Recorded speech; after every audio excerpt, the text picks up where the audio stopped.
Meditations by Marcus Aurelius, Book 12.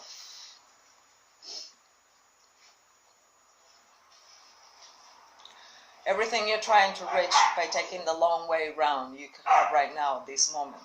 If you'd only stop thwarting your own attempts. If you only let go of the past and trust the future to providence and guide the present toward reverence and justice. Reverence. So you'll accept where you're allowed it. Nature intended it for you, and for you for it, and you for it. Justice, so that you'll speak the truth frankly and without evasions, and act as you should, and as other people deserve. Don't let anything deter you, other people's misbehavior, your own misperceptions, what people will say, or the feelings of the body that covers you. Let the affected part take care of those. And if, when it's time to depart, you shunt everything aside except your mind and the divinity within, if it isn't ceasing to live, that you're afraid but never beginning to live properly, then you'll be worthy of the world that made you. No longer an alien in your own land, no longer shocked by everyday events as if they were unheard of aberrations, no longer at the mercy of this or that. God sees all our souls freed from their fleshy containers, stripped clean of their bark, clean of their green. He grabs with his intelligence alone what has poured and channeled from himself into them. If you learn to do the same, you can avoid a great deal of distress. And when you see through the flesh that covers you, you will be unsettled by clothing, mansions, liberty, the painting sets he consumed, cup and board. Your three components, body, breath, mind. Two are yours in trust, the third alone you have clear title.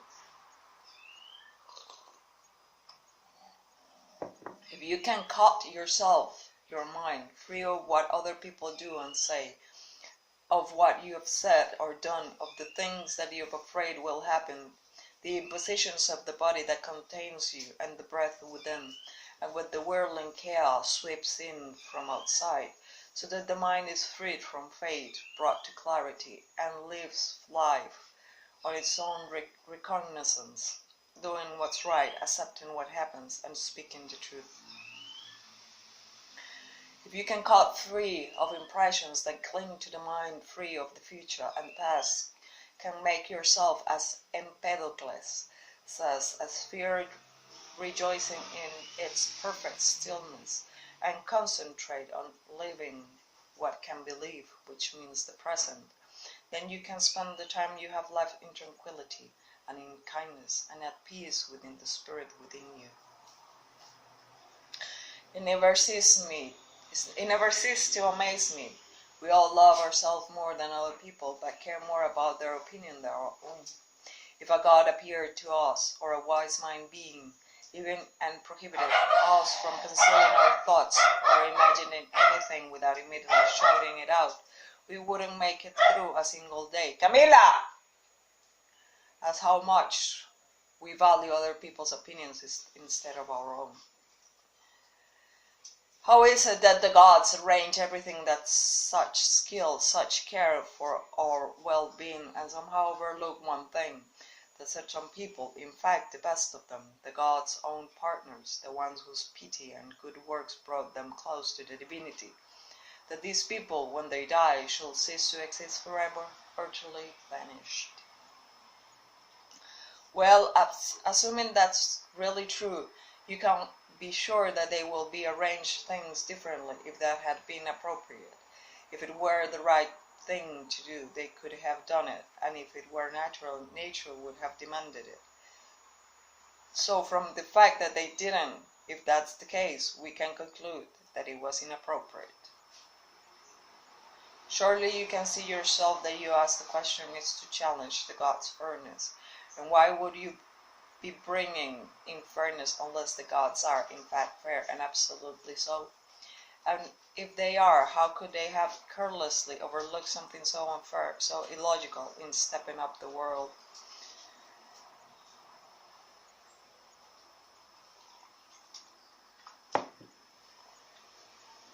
Practice even what seems impossible. The left hand is useless at almost everything but lack of practice, but it guides the reins better than the right.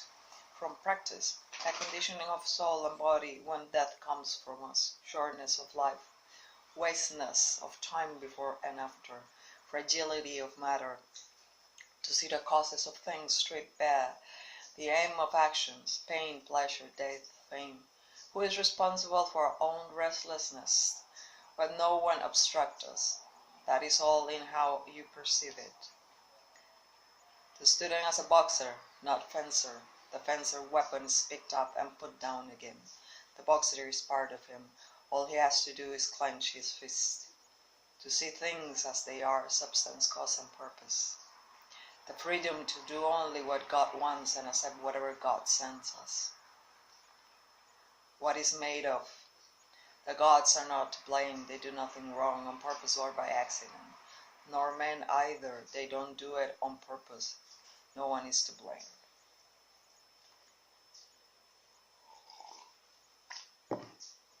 The foolishness of people who are surprised by anything that happens, like travelers amazed at foreign customs.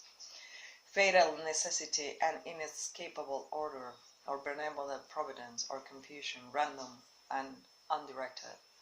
If it is an inescapable necessity, why resist it? If it is providence and a means of being worshipped, then try to be worthy of God's aid.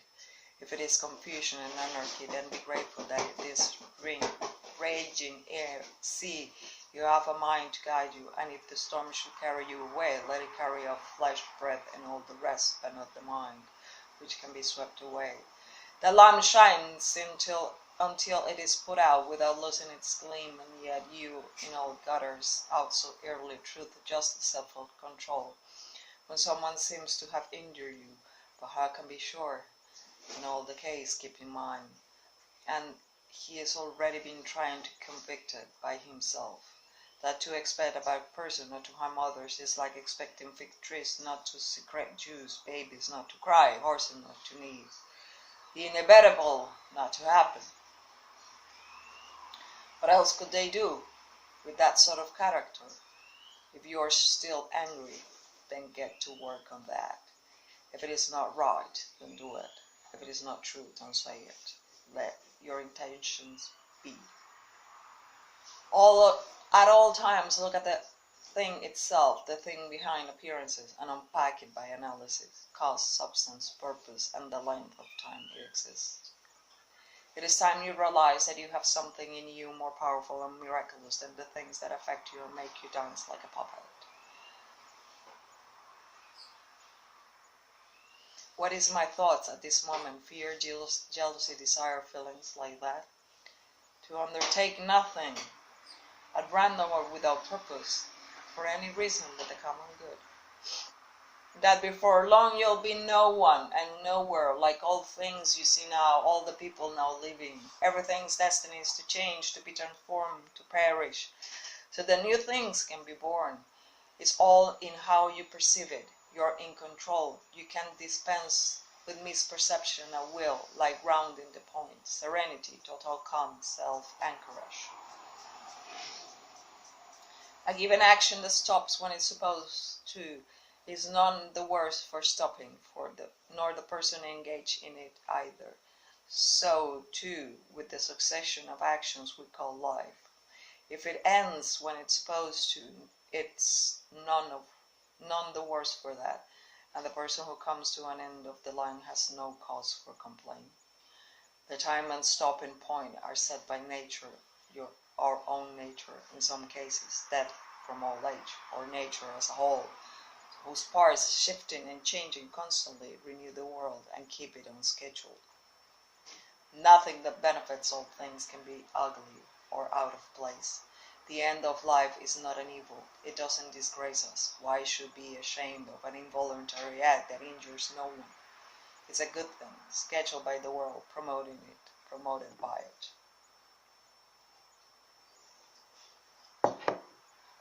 This is how we become godlike, following God's path and reasoned goals. Three things essential at all times. First, your own actions. They are not arbitrary or different from what abstract juice you will do. From what abstract justice will do. B. External events, what they happen randomly or by design. You can't complain about chance. You can't argue with providence. Second, all things are like, from the planting of the seed to the quickening of life. From the quickening of life, and from its quickening to its relinquishment, where the parts came from and where they return to. Third, that if you were suddenly lifted up and could see life and its variety from vast high, and at the same time all things around you in the sky and beyond it, you'll see how pointless it is.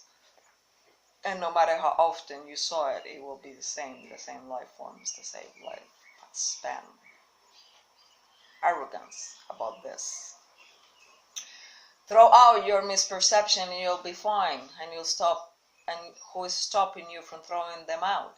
To be angry at something means you have forgotten that everything that happens is natural, that the responsibility is theirs, not yours, and further, that whatever happens has always happened and always will, and it is happening at this very moment everywhere, just like this. But links the one human being to all humans, not blood or birth, but mind.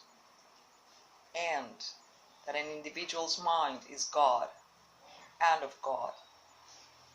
That nothing belongs to anyone, children, body, life itself. All of them came from the same source. All of them come from that same source. And it is how you choose to see things. That the present is all we have to live in or to lose. Constantly run down the list of those who felt intense anger at something. The most famous, the most unfortunate, the most hated, the most whatever, and ask, where is it all that now smoke does legend? Or not even a legend. Think of all the examples. Fabulous Catulinus in the country. Lucius Lupus in the orchard. Certinius at Baiae. Tiberius on Capri. Velius Rufus. Obsession and arrogance. And how tribal the things we want so passionate are, and how much more philosophical it will be to take what we are given and show uprightness, self-control, obedience to God without making a production of it. There's nothing more insufferable than people who boast about their own humility. People ask, have you ever seen the gods you worship? How can you be sure they exist? Answers, just look around you. Second, I've never seen my soul either, and yet I revere it. That's how I know the gods exist and why I revere them from having felt their power over and over. Salvation, to see each thing for what it is, its nature and its purpose. To do only what's right, say only what's true without holding back. What else could it be but to live life fully, to pay out goodness like the rings of chain without the slightless gap. Singular, not plural. Sunlight, though broken out by walls and mountains and 1,000 other things. Substance, though split into 1,000 forms, variously shaped. Life, though distributed among 1,000 different natures with their individual limitations. Intelligence, even if it seems to be divided. The other components, breath, matter, like any awareness of connection to one another, yet unity as it is gravitational, would embrace them too. But intelligence is uniquely drawn toward what is akin to it, and joins it with a separately in shade awareness. What is you want to keep on breathing? What about feeling, desiring, growing, ceasing to grow, using your voice, thinking? Which of them seems worth having? But if you can do without them all, then continue to follow the Logos and God to the end, to prize those other things to grieve, because that the price of them is an obstacle. The fraction of infinity of that vast abyss of time allotted to each of us, absorbed in an instant to eternity. The fraction of all substance and all spirit. the fraction of the whole everything you crawl about on. Keep all in mind and don't treat anything as important except doing what your nature demands and accepting what nature sends you. How the mind conducts itself, it all depends on that. All the rest within is power or beyond its control, corpuscles and smoke. An incentive to treat death as unimportant. Even people whose only morality is pain and pleasure can manage that much. If you make rightness alone your good. If a few actions, more or less governed by the right logos, are merely a few more or less. If it makes no difference whether you look at the world for this long or that long, then death shouldn't scare you. You've lived as a citizen in a great city 5 years or 100. What's the difference? The laws make no distinction. And to be sent away from it, not by a tyrant or a dishonest judge, but by nature, who first invited you in, why is that so terrible? Like the impresario ringing down the curtain on an actor. But I've only gotten through 3 acts. Yes, this will be a drama in 3 acts, the line fixed by the power that directed your creation, and now directs your dissolution, neither was yours to determine. So make your exit with grace, the same grace shown to you. And that was it.